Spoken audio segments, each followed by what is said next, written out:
I can honestly say that as a 5-year-old child, I worked more hours than I did when I was 30 years old, holding down a full-time job to support my family.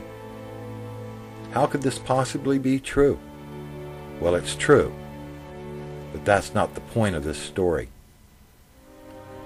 I remember 3 or 4 of we boys ranging in ages from 5 to 8 raking the orphanage grounds. That was a daily job we performed 7 days a week for almost 15 years. On this particular day it was very hot and humid. The temperature had to be over 100 degrees and we were sweating like dogs. We boys were sweating more than we had ever sweated before. All at once one of the boys stopped raking and leaned on his rake handle and he asked me what I wanted to be when I grow up.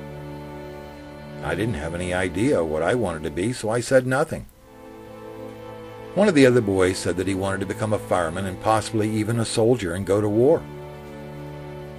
Eddie Gilman raised his rake into the air and he shouted, "I want to go to the stars one day." We all just laughed. "You illegitimate little bastards had best get back to work," yelled the matron out of one of the sewing room windows. Once again we lined up and began raking the leaves and pine straw. "I know what I want to do one day," I whispered. "What's that, Roger?" asked Billy Stroud. "I want to be able to get a drink of water and use the bathroom without having to ask anyone's permission anymore." The other boys just stared at me. No child at the orphanage was ever allowed to get a drink of water or use the bathroom without first getting permission of the matrons.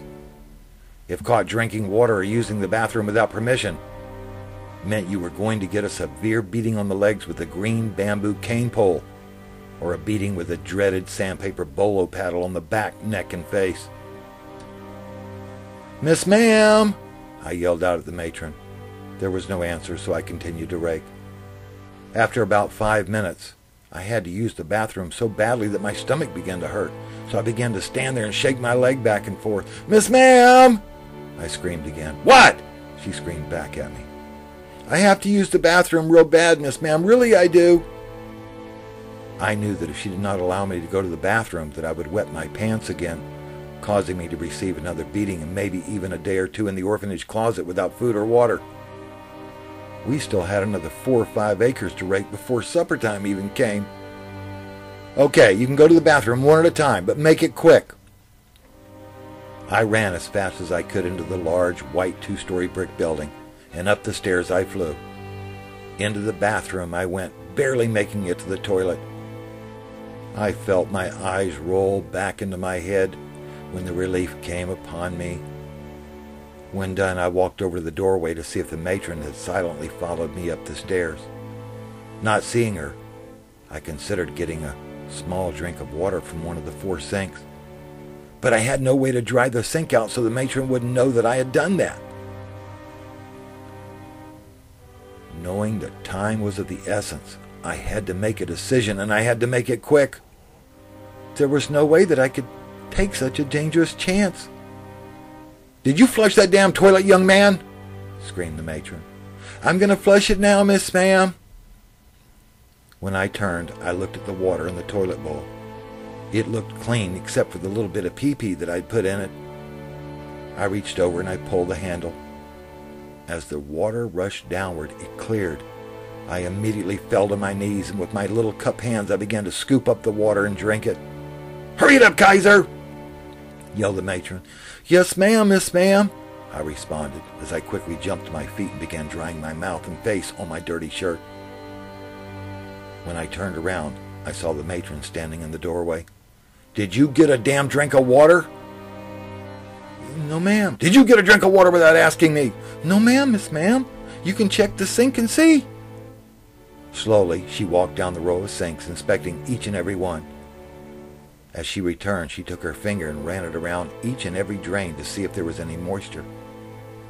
Just at that moment, I looked back at the toilet and I began to wonder where all that precious water was going. "It's got to be going in the ground because it ain't going on the first floor nowhere," I thought to myself. As I returned to do my raking duties, as we piled up the leaves and straw, we had to carry them by the armloads into the large row of azalea bushes, and then we strew them about.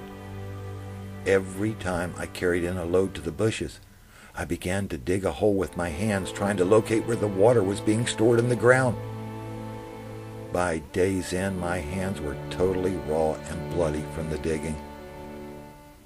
Now, as an adult, each and every day, once a day, I make a point of walking to the sink and I turn on the faucet, allowing the cold water to run and run and run until it's as cold as I can get it.